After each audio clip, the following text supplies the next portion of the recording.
Nouvelle numéro 4. Le mystérieux voyageur. La veille, j'avais envoyé mon automobile à Rouen par la route. Je devais l'y rejoindre en chemin de fer et de là, me rendre chez des amis qui habitent les bords de la Seine. Or, à Paris, quelques minutes avant le départ, 7 messieurs envahirent mon compartiment. 5 d'entre eux fumaient. Si court que soit le trajet en rapide, la perspective de l'effectuer en une telle compagnie me fut désagréable, d'autant que le wagon d'ancien modèle n'avait pas de couloir. Je pris donc mon pardessus, mes journaux, mon indicateur et me réfugiai dans un des compartiments voisins. Une dame s'y trouvait. À ma vue, elle eut un geste de contrariété qui ne m'échappa point et elle se pencha vers un monsieur planté sur le marchepied. Son mari, sans doute, qui l'avait accompagné à la gare. Le monsieur m'observa, et l'examen se termina probablement à mon avantage, car il parla bas à sa femme en souriant, de l'air dont on rassure un enfant qui a peur. Elle sourit à son tour et me glissa un œil amical, comme si elle comprenait tout à coup que j'étais un de ces galants hommes avec qui une femme peut rester enfermée 2 heures durant dans une petite boîte de 6 pieds carrés sans avoir rien à craindre. Son mari lui dit « Tu ne m'en voudras pas, ma chérie, mais j'ai un rendez-vous urgent et je ne puis attendre. » Il l'embrassa affectueusement et s'en alla. Sa femme lui envoya par la fenêtre de petits baisers discrets et agita son mouchoir. Mais un coup de sifflet retentit. Le train s'ébranla. À ce moment précis, et malgré les protestations des employés, la porte s'ouvrit et un homme surgit dans notre compartiment. Ma compagne, qui était debout alors et rangeait ses affaires le long du filet, poussa un cri de terreur et tomba sur la banquette. Je ne suis pas poltron, loin de là, mais j'avoue que ces irruptions de la dernière heure sont toujours pénibles. Elles semblent équivoques, peu naturelles. Il doit y avoir quelque chose là-dessous, sans quoi l'aspect du nouveau venu, cependant, et son attitude eussent plutôt atténué la mauvaise impression produite par son acte. De la correction, de l'élégance presque, une cravate de bon goût, des gants propres, un visage énergique. Mais au fait, où diable avais-je vu ce visage? Car le doute n'était point possible, je l'avais vu. Du moins, plus exactement, je retrouvais en moi la sorte de souvenir que laisse la vision d'un portrait plusieurs fois aperçu et dont on n'a jamais contemplé l'original. Et en même temps, je sentais l'inutilité de tout effort de mémoire, tellement ce souvenir était inconsistant et vague. Mais ayant reporté mon attention sur la dame, je fus stupéfait de sa pâleur et du bouleversement de ses traits. Elle regardait son voisin, ils étaient assis du même côté, avec une expression de réel effroi, et je constatais qu'une de ses mains, toute tremblante, se glissait vers un petit sac de voyage posé sur la banquette à 20 cm de ses genoux. Elle finit par le saisir et nerveusement l'attira contre elle. Nos yeux se rencontrèrent et je lus dans les siens tant de malaise et d'anxiété que je ne pus m'empêcher de lui dire « Vous n'êtes pas souffrante, madame ? Dois-je ouvrir cette fenêtre ?» Sans me répondre, elle me désigna d'un geste craintif l'individu. Je souris, comme avait fait son mari, haussai les épaules et lui expliquai par signe qu'elle n'avait rien à redouter, que j'étais là, et d'ailleurs que ce monsieur semblait bien inoffensif. À cet instant, il se tourna vers nous l'un après l'autre, nous considéra des pieds à la tête, puis se renfonça dans son coin et ne bougea plus. Il y eut un silence, mais la dame, comme si elle avait ramassé toute son énergie pour accomplir un acte désespéré, me dit d'une voix à peine intelligible. « Vous savez qu'il est dans notre train. »« Qui ?»« Mais lui, je vous assure. »« Qui, lui ?»« Arsène Lupin. » Elle n'avait pas quitté des yeux le voyageur, et c'était à lui plutôt qu'à moi qu'elle lança les syllabes de ce nom inquiétant. Il baissa son chapeau sur son nez. Était-ce pour masquer son trouble ou simplement se préparait-il à dormir? Je fis cette objection. Arsène Lupin a été condamné hier par contumace à 20 ans de travaux forcés. Il est donc peu probable qu'il commette aujourd'hui l'imprudence de se montrer en public. En outre, les journaux n'ont-ils pas signalé sa présence en Turquie cet hiver, depuis sa fameuse évasion de la santé? Il se trouve dans ce train, répéta la dame avec l'intention de plus en plus marquée d'être entendue de notre compagnon. Mon mari est sous-directeur au service pénitentiaire et c'est le commissaire de la gare lui-même qui nous a dit qu'on cherchait Arsène Lupin. Ce n'est pas une raison, on l'a rencontré dans la salle des pas perdus. Il a pris un billet de première classe pour Rouen. Il était facile de mettre la main sur lui. Il a disparu. Le contrôleur à l'entrée des salles d'attente ne l'a pas vu, mais on supposait qu'il avait passé par les quais de banlieue et qu'il était monté dans l'express qui part 10 minutes après nous. En ce cas, on l'y aura coincé. Et si, au dernier moment, il a sauté de cet express pour venir ici dans notre train? Comme c'est probable, comme c'est certain. En ce cas, c'est ici qu'il sera pincé, car les employés et les agents n'auront pas manqué de voir ce passage d'un train dans l'autre, et lorsque nous arriverons à Rouen, on le cueillera bien proprement. Lui, jamais. Il trouvera le moyen de s'échapper encore. En ce cas, je lui souhaite bon voyage. Mais d'ici là, tout ce qu'il peut faire. Quoi? Est-ce que je sais? Il faut s'attendre à tout. Elle était très agitée, et de fait, la situation justifiait jusqu'à un certain point cette surexcitation nerveuse. Presque malgré moi, je lui dis: il y a en effet des coïncidences curieuses, mais tranquillisez-vous, en admettant qu'Arsène Lupin soit dans un de ces wagons, il s'y tiendra bien sage, et plutôt que de s'attirer de nouveaux ennuis, il n'aura pas d'autre idée que d'éviter le péril qui le menace. Mes paroles ne la rassurèrent point, cependant, elle se tut, craignant sans doute d'être indiscrète. Moi, je dépliai mes journaux et lus les comptes rendus du procès d'Arsène Lupin. Comme ils ne contenaient rien que l'on ne connût déjà, ils ne m'intéressèrent que médiocrement. En outre, j'étais fatigué. J'avais mal dormi, je sentis mes paupières s'alourdir et ma tête s'incliner. « Mais monsieur, vous n'allez pas dormir ?» La dame m'arrachait mes journaux et me regardait avec indignation. « Évidemment non, » répondis-je. « Je n'en ai aucune envie. »« Ce serait de la dernière imprudence, » me dit-elle. « De la dernière ?» répétai-je. Et je luttais énergiquement, m'accrochant au paysage, aux nuées qui rayaient le ciel. Et bientôt tout cela se brouilla dans l'espace. L'image de la dame agitée et du monsieur assoupi s'effaça dans mon esprit. Et ce fut en moi le grand, le profond silence du sommeil. Des rêves inconsistants et légers, bientôt l'agrémentèrent. Un être qui jouait le rôle et portait le nom d'Arsène Lupin y tenait une certaine place. Il évoluait à l'horizon, le dos chargé d'objets précieux, traversait des murs et démeublait des châteaux. Mais la silhouette de cet être, qui n'était d'ailleurs plus Arsène Lupin, se précisa. Il venait vers moi, devenait de plus en plus grand, sautait dans le wagon avec une incroyable agilité, et retombait en plein sur ma poitrine. Une vive douleur, un cri déchirant. Je me réveillai. L'homme, le voyageur, un genou sur ma poitrine, me serrait à la gorge. Je vis cela très vaguement car mes yeux étaient injectés de sang. Je vis aussi la dame qui se convulsait dans un coin, en proie à une attaque de nerfs. Je n'essayais même pas de résister.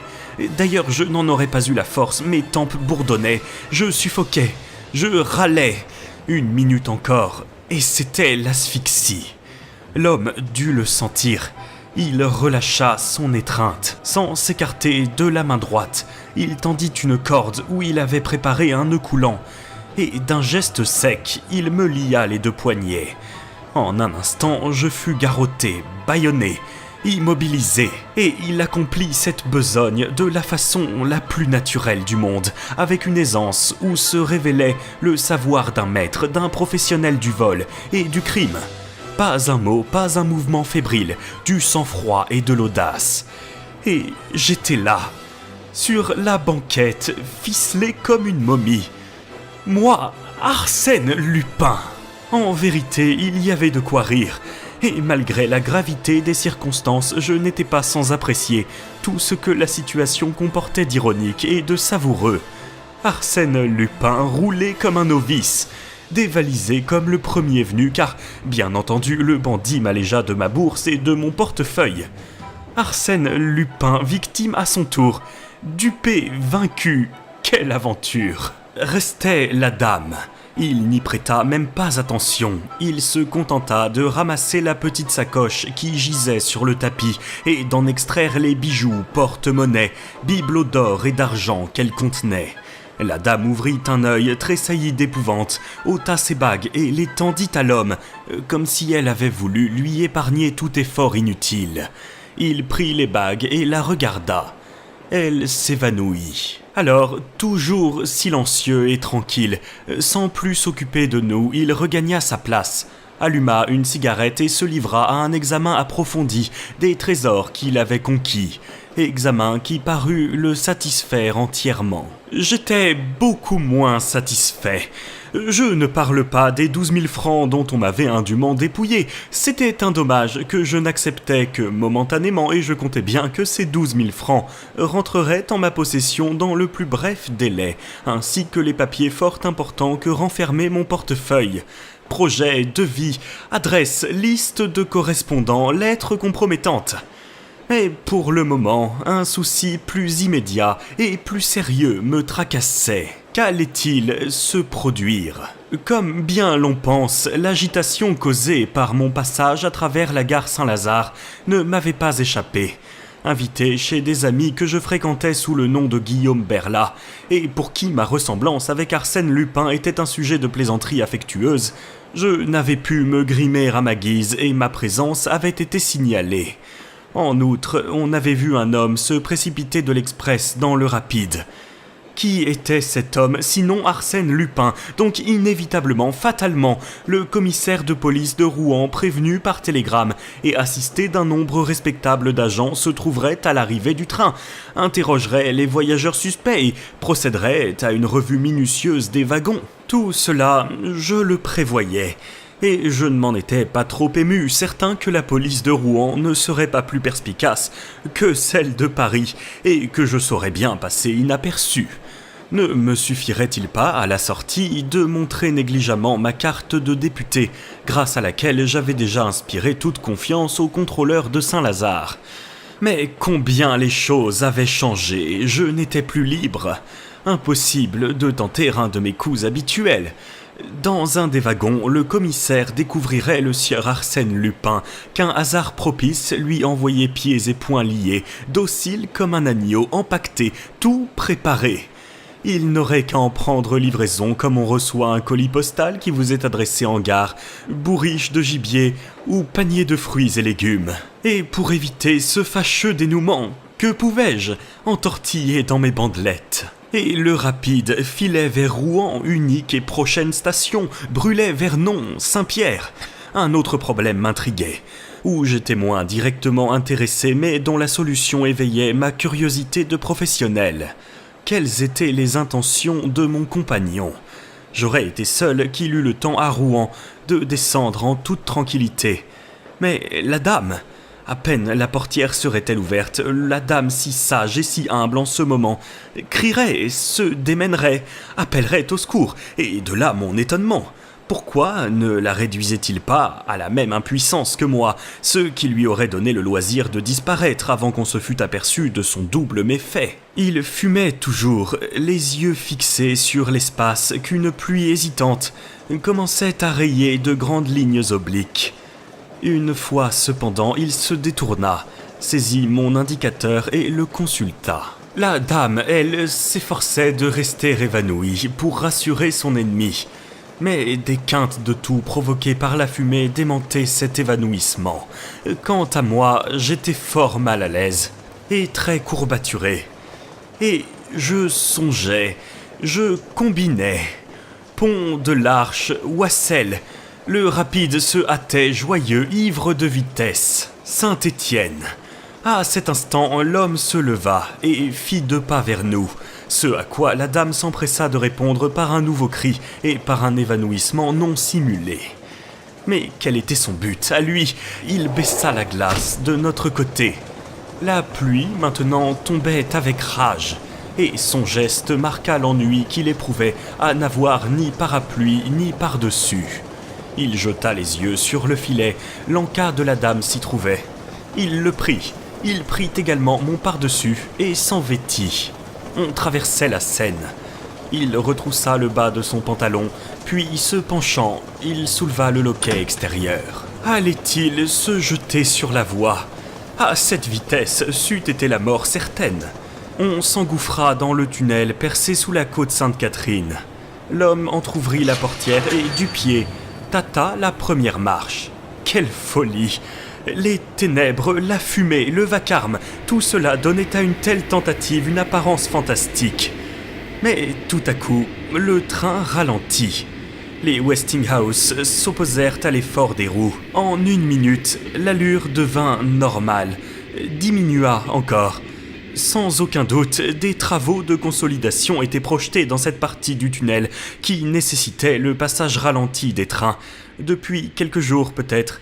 Et l'homme le savait. Il n'eut donc qu'à poser l'autre pied sur la marche, à descendre sur la seconde, et à s'en aller paisiblement, non sans avoir au préalable rabattu le loquet et refermé la portière. À peine avait-il disparu que du jour éclaira la fumée plus blanche.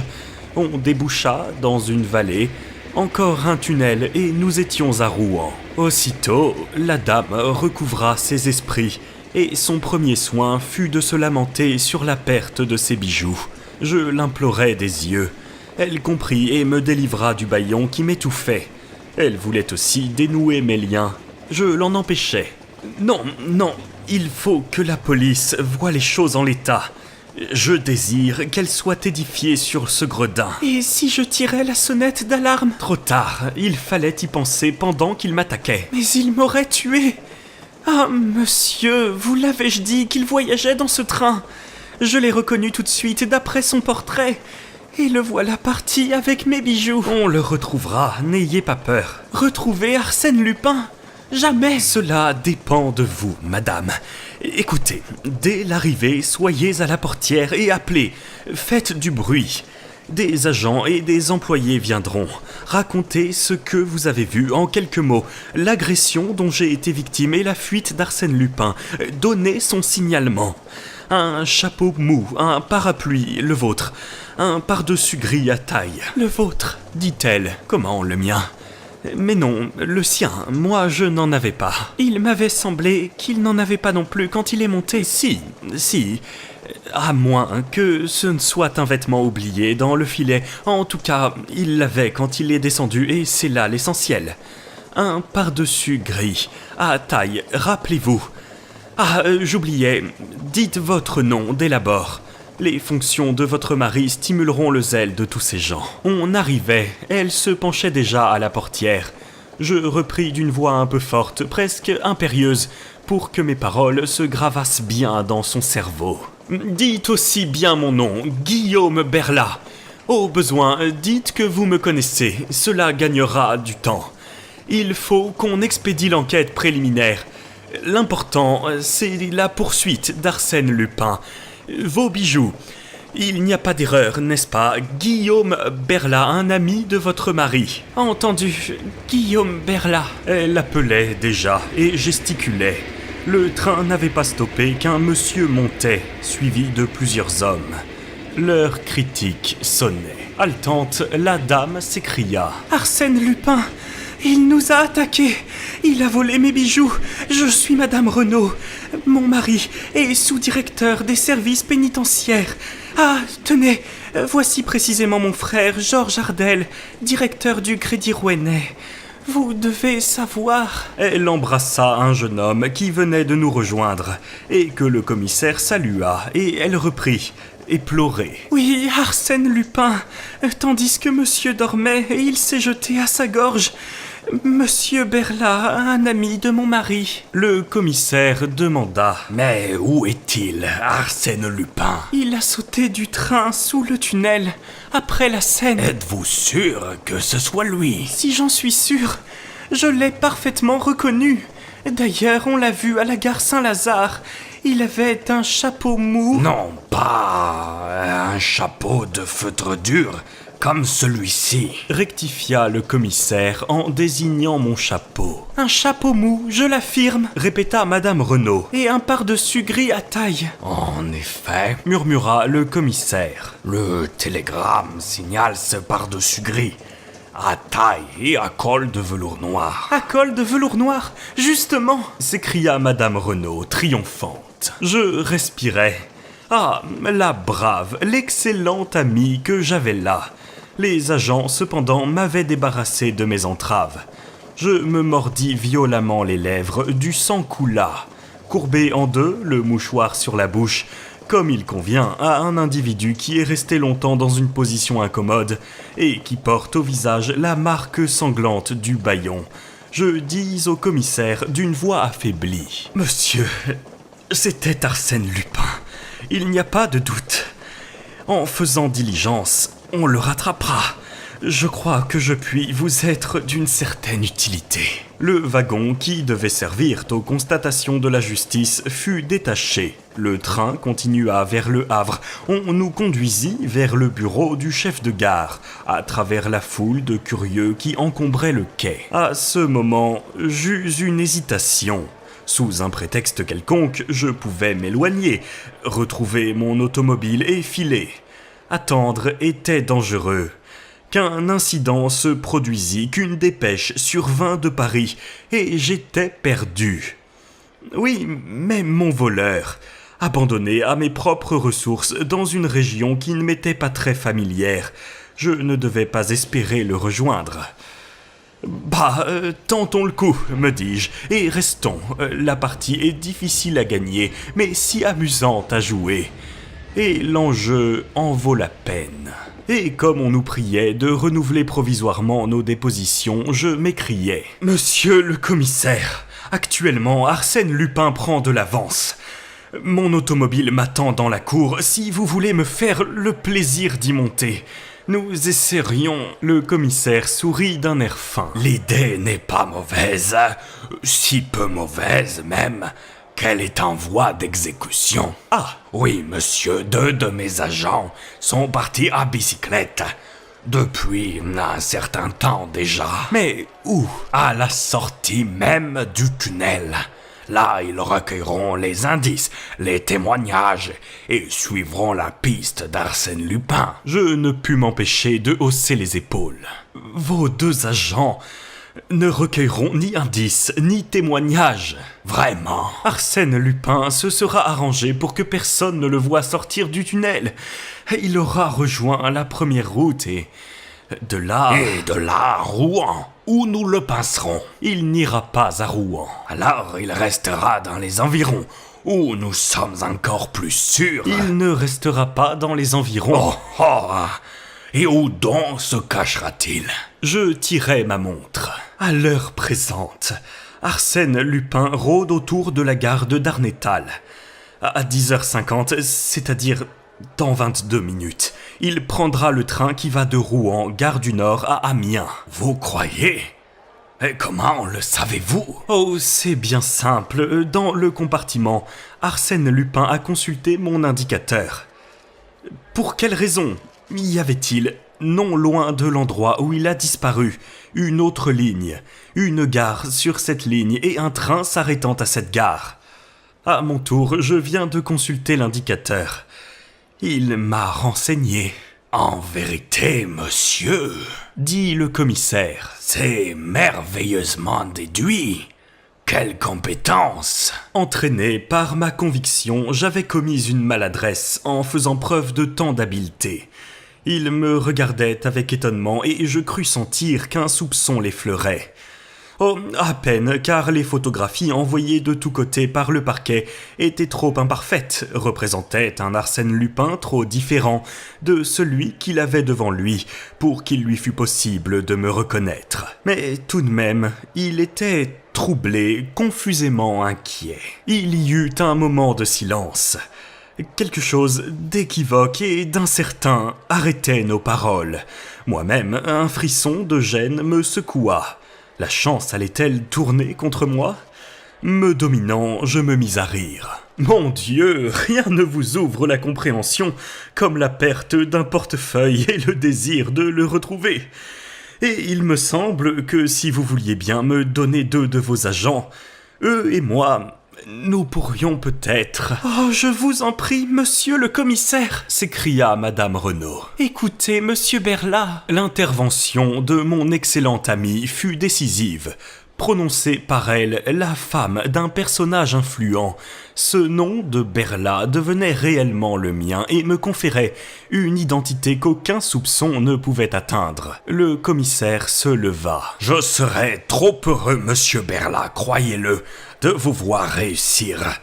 Autant que vous, je tiens à l'arrestation d'Arsène Lupin. » Il me conduisit jusqu'à l'automobile. 2 de ses agents qu'il me présenta, Honoré Massol et Gaston Delivet, y prirent place. Je m'installai au volant, mon mécanicien donna le tour de manivelle. Quelques secondes après, nous quittions la gare. J'étais sauvé. Ah, j'avoue qu'en roulant sur les boulevards qui ceignent la vieille cité normande, à l'allure puissante de ma 35 chevaux Moreau-Lepton, je n'étais pas sans concevoir quelque orgueil. Le moteur ronflait harmonieusement, à droite et à gauche, les arbres s'enfuyaient derrière nous. Et libre, hors de danger, je n'avais plus maintenant qu'à régler mes petites affaires personnelles avec le concours de 2 honnêtes représentants de la force publique. Arsène Lupin s'en allait à la recherche d'Arsène Lupin. Modeste soutien de l'ordre social, Delivet Gaston et Massol Honoré, combien votre assistance me fut précieuse. Qu'aurais-je fait sans vous, combien de fois au carrefour j'eusse choisi la mauvaise route. Sans vous, Arsène Lupin se trompait et l'autre s'échappait. Mais tout n'était pas fini, loin de là. Il me restait d'abord à rattraper l'individu et ensuite à m'emparer moi-même des papiers qu'il m'avait dérobés. À aucun prix, il ne fallait que mes 2 acolytes missent le nez dans ces documents, encore moins qu'ils ne s'en saisissent. Me servir d'eux et agir en dehors d'eux, voilà ce que je voulais et qui n'était point aisé. À Darnétal, nous arrivâmes 3 minutes après le passage du train. Il est vrai que j'eus la consolation d'apprendre qu'un individu en pardessus gris, à taille, à collet de velours noir, était monté dans un compartiment de seconde classe, muni d'un billet pour Amiens. Décidément, mes débuts comme policier promettaient. Delivet me dit « Le train est express et ne s'arrête plus qu'à Monterolier-Buchy dans 19 minutes. Si nous n'y sommes pas avant Arsène Lupin, il peut continuer sur Amiens, comme bifurquer sur Clères et de là gagner Dieppe ou Paris. Monterolier, quelle distance ? 23 kilomètres. 23 kilomètres en 19 minutes. Nous y serons avant lui. La passionnante étape. Jamais ma fidèle Moreau-Lepton ne répondit à mon impatience avec plus d'ardeur et de régularité. Il me semblait que je lui communiquais ma volonté directement, sans l'intermédiaire des leviers et des manettes. Elle partageait mes désirs, elle approuvait mon obstination, elle comprenait mon animosité contre ce gredin d'Arsène Lupin.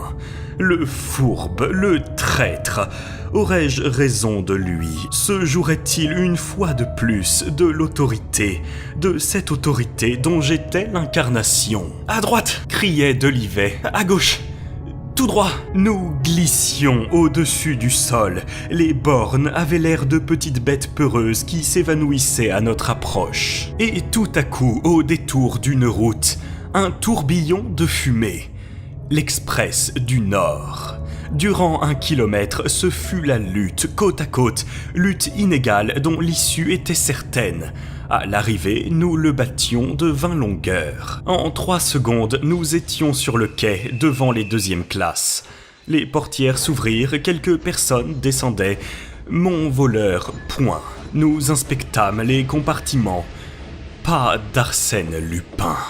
Sapristi, m'écriai-je, il m'aura reconnu dans l'automobile, tandis que nous marchions côte à côte, et il aura sauté. Le chef de train confirma cette supposition.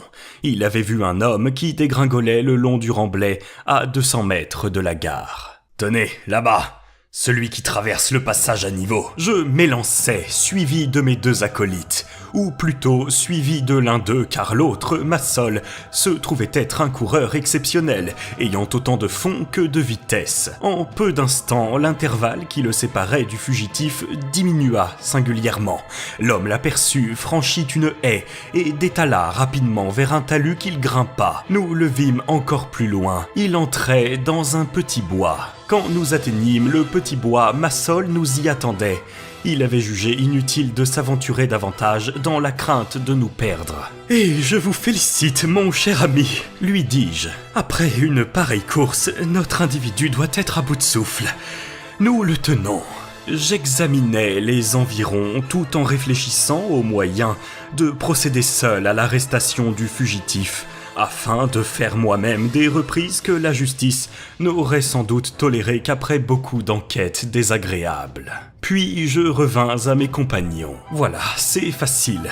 Vous, Massol, postez-vous à gauche, vous, Delivet, à droite. De là, vous surveillez toute la ligne postérieure du bosquet, et il ne peut en sortir, sans être aperçu de vous, que par cette cavée où je prends position. S'il ne sort pas, moi j'entre et forcément je le rabats sur l'un ou sur l'autre. Vous n'avez donc qu'à attendre. Ah, j'oubliais. En cas d'alerte, un coup de feu. Massol et Delivet s'éloignèrent chacun de son côté. Aussitôt qu'ils eurent disparu, je pénétrai dans le bois avec les plus grandes précautions de manière à n'être ni vu ni entendu.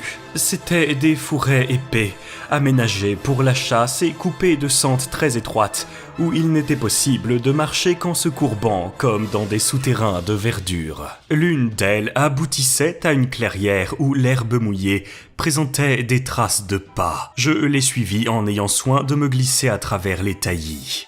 Elles me conduisirent au pied d'un petit monticule que couronnait une masure en plâtras à moitié démolie. Il doit être là, pensai-je.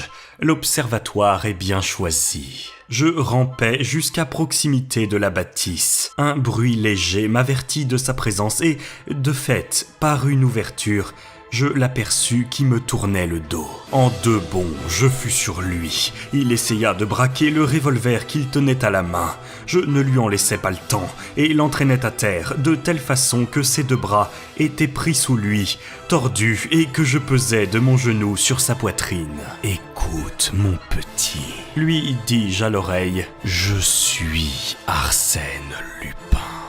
Tu vas me rendre tout de suite et de bonne grâce mon portefeuille et la sacoche de la dame. Moyennant quoi, je te tire des griffes de la police et je t'enrôle parmi mes amis. Un mot seulement. Oui ou non. Oui, murmura-t-il. Tant mieux.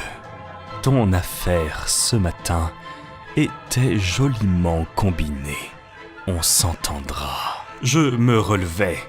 Il fouilla dans sa poche, en sortit un large couteau et voulut m'en frapper. « Imbécile !» m'écriai-je. D'une main, j'avais paré l'attaque. De l'autre, je lui portais un violent coup sur l'artère carotide, ce qui s'appelle le hook à la carotide. Il tomba, assommé. Dans mon portefeuille, je retrouvai mes papiers et mes billets de banque. Par curiosité, je pris le sien. Sur une enveloppe qui lui était adressée, je lus son nom, Pierre Onfray. Je tressaillis. Pierre Onfray, l'assassin de la rue La Fontaine, à Auteuil. Pierre Onfray, celui qui avait égorgé Madame Delbois et ses deux filles. Je me penchai sur lui. Oui, c'était ce visage qui, dans le compartiment, avait éveillé en moi le souvenir de traits déjà contemplés. Mais le temps passait. Je mis dans une enveloppe 2 billets de 100 francs, une carte et ces mots. Arsène Lupin à ses bons collègues Honoré Massol et Gaston Delivet, en témoignage de reconnaissance. Je posai cela en évidence au milieu de la pièce, à côté de la sacoche de Madame Renaud. Pouvais-je ne point la rendre à l'excellent ami qui m'avait secouru? Je confesse cependant que j'en retirai tout ce qui présentait un intérêt quelconque, n'y laissant qu'un peigne en écaille et un porte-monnaie vide. Que diable, les affaires sont les affaires. Et puis, vraiment, son mari exerçait un métier si peu honorable. Restait l'homme. Il commençait à remuer. Que devais-je faire? Je n'avais qualité ni pour le sauver, ni pour le condamner. Je lui enlevai ses armes et tirai en l'air un coup de revolver. Les deux autres vont venir, pensai-je, qu'il se débrouille. Les choses s'accompliront dans le sens de son destin. Et je m'éloignai au pas de course par le chemin de la cavée. 20 minutes plus tard, une route de traverse que j'avais remarquée lors de notre poursuite me ramenait auprès de mon automobile. À 4 heures, je télégraphiai à mes amis de Rouen qu'un incident imprévu me contraignait à remettre ma visite. Entre nous, je crains fort, étant donné ce qu'ils doivent savoir maintenant d'être obligés de la remettre indéfiniment. Cruelle désillusion pour eux. À 6 heures, je rentrais à Paris, par l'Isle-Adam, Enghien et la Porte Bineau. Les journaux du soir m'apprirent que l'on avait enfin réussi à s'emparer de Pierre Onfray. Le lendemain, ne dédaignons point les avantages d'une intelligente réclame. L'Écho de France publiait cet entrefilet sensationnel.